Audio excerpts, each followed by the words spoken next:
Oke, bismillahirrahmanirrahim. Jadi saya ingin menjelaskan sedikit mengenai penyelesaian suatu rangkaian listrik ya. Di sini contohnya dengan melakukan konversi sumber daya rangkaian. Oke. Baik, kalau kita lihat yang menjadi pertanyaan di dalam soal ini adalah berapakah arus yang mengalir pada beban RL. Nah, karena yang jadi pertanyaan adalah arus yang mengalir lewat beban RL, maka segala bentuknya, bentuk dari rangkaian di sisi sebelah kiri RL itu tidak masalah kalau kita ubah. Nah, kita punya dua pilihan sekarang ya, jadi bisa mengubah sumber tegangan yang seri dengan R1 menjadi sumber arus yang paralel dengan R1, atau sebaliknya ya, jadi sumber arus I2 yang seri dengan paralel, yang seri dengan R2 yang tadinya paralel. Kita bisa mengubah itu gitu ya. Tetapi di sini yang kita pilih adalah yang mengubah sumber tegangan ke dalam sumber arus. Kenapa ya? Kenapa ya? Karena kalau saya mengubah sumber arus dan tegangan paralel R2 menjadi satu sumber tegangan dan yang seri dengan R2, maka ada satu titik di sini yang hilang gitu ya, titik di sini yang hilang yang tidak terhubung dengan RL. Oke, jadi saya tidak akan mengubah sumber arus I2 dengan R2 gitu ya, karena nanti akan kehilangan ini ya, titik ujung R2 dengan RL tuh ada satu yang tidak nyambung. Nah, itu tidak bisa kita hilangkan ya. Jadi yang tidak boleh berubah adalah di sini, ujung sini ya. Nah, di sini dan di sini ya. Oke, jadi saya mengubah terlebih dahulu sumber tegangan 32 volt itu saya ubah menjadi satu sumber arus gitu ya. Oke, yang paralel dengan R1 gitu ya. Kemudian ini ada sumber arus aslinya, kemudian ini R2, nah yang ini RL nya gitu ya. Nah, dalam mengubah sumber tegangan menjadi sumber arus ini, maka R1 nya tetap besarnya ya, jadi ini tetap R1 ya, jadi 8 ohm. Sumber arus dari yang hasil perubahan dari sumber tegangan adalah E gitu ya, dibagi dengan resistansi yang seri dengannya, jadi E dibagi dengan R1, jadi 32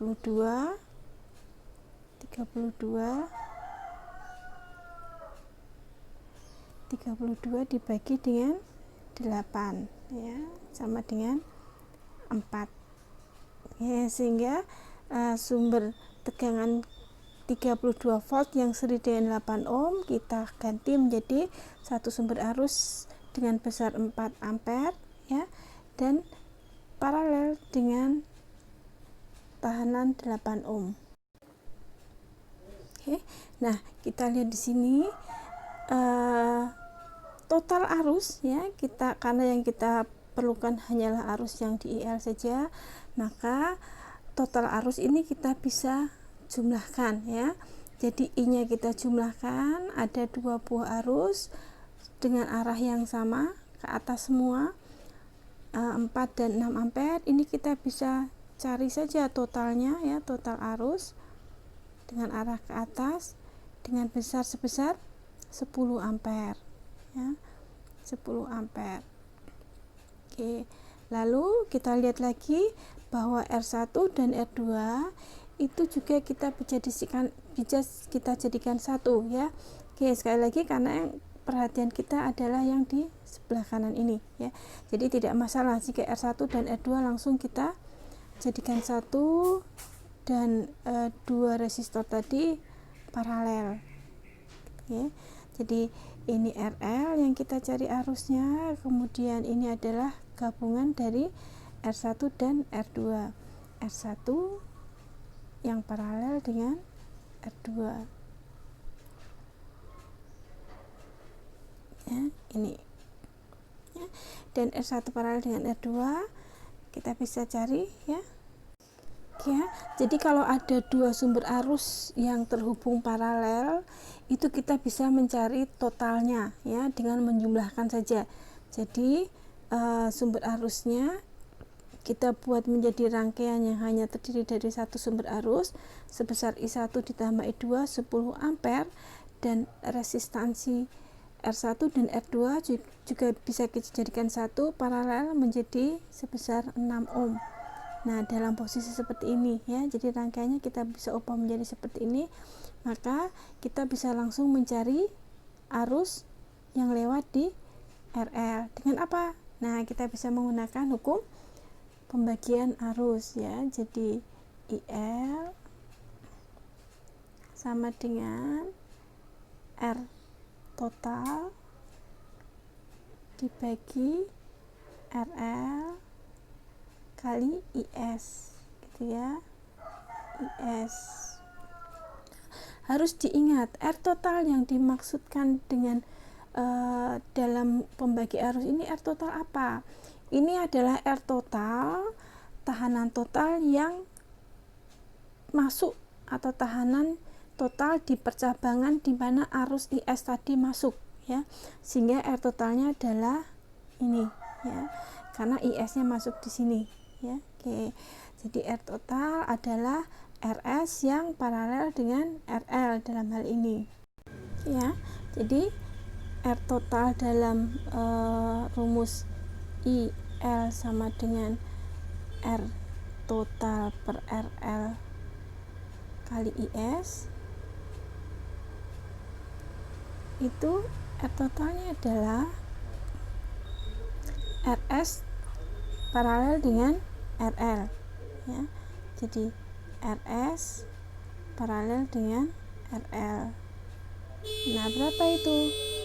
RT ya, kita cari saja dengan menggunakan rumus untuk dua resistansi terhubung paralel menjadi 6 kali 14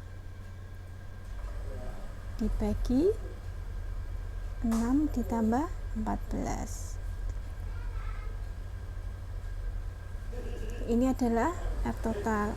Oke, sehingga kalau saya masukkan di dalam rumus pembagian ya, menjadi ini RS dikalikan IS dibagi RT ditambah RL ya. Jadi karena RS dikalikan RT ya, kemudian oke, saya mendapatkan, kita akan dapatkan hasil sebesar 3 ampere. Oke, sedikit menjelaskan mengenai rumus ini ya, mungkin ada yang agak bingung ya, jadi saya jelaskan. Jadi IL itu akan sama dengan RT. RT tadi berapa? RT adalah RS dikalikan dengan RL ya, dibagi RS ditambah RL gitu ya. Ini adalah RT ya. Kemudian rumusnya ini dibagi dengan RL gitu ya, baru dikalikan IS. Nah, dikalikan IS gitu ya, sehingga nah ini RL nya kan hilang ya, jadi RL nya di sini hilang. Nah, maka jadinya rumusnya adalah IS ya, IS sama dengan RS dikalikan IS, ini IS ya, dibagi dengan RL ditambah IS.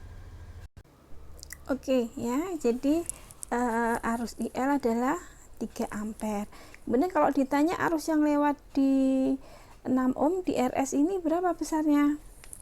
Ya, kita tinggal menggunakan saja hukum Kirchhoff arus ya. Kalau misalnya yang ditanya adalah arus yang lewat di sini RS ya, misalkan ini saya beri nama IX gitu ya.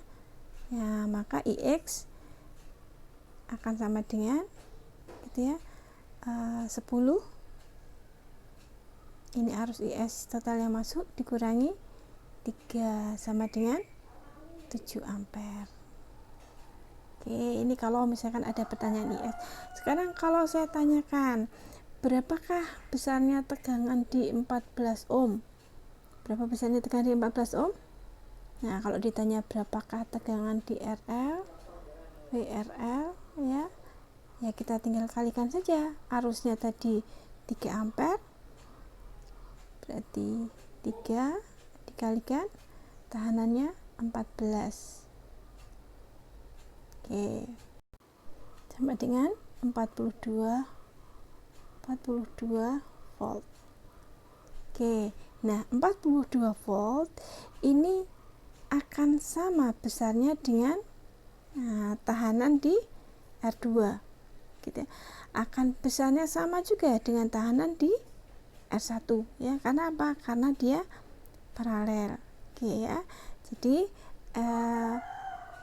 VRL2 adalah 42 volt gitu ya. Kemudian VR2, kalau ditanya berapakah VR2? Ya, kalau ditanya VR2 berapa? Ya 42 volt. Ya. Kenapa? Ya, karena dia paralel dengan RL. Jadi tegangan di sini, di sini, di sini, di sini ya. Di tegangan yang terhubung paralel itu besarnya akan sama besar 42 volt gitu ya. Oke, nah maka dengan informasi itu bisa dong ditanyakan berapakah arus yang masuk di R2. Nah, arus yang masuk di R2 ya tinggal 42 volt dibagi dengan 24 ohm ya. Jadi ini contoh saja ya. Jadi karena V R2 sama dengan 42 volt. Kenapa 42 volt? Karena paralel ya. Oke, karena paralel dengan RL, yang RL adalah 42 volt, maka I R2 sama dengan 42 dibagi 24 sama dengan 3 ampere gitu ya. Oke.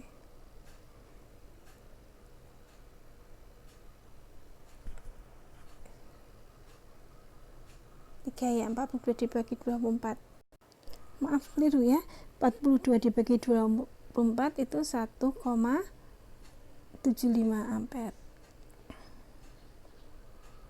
Oke, gitu ya. Jadi IR2 sama dengan 1,75 ampere. Kalau saya tanya berapakah arus yang lewat di R1, nah gampang saja ya, 42 dibagi dengan 8 ohm ya, sama dengan 5,25 ampere.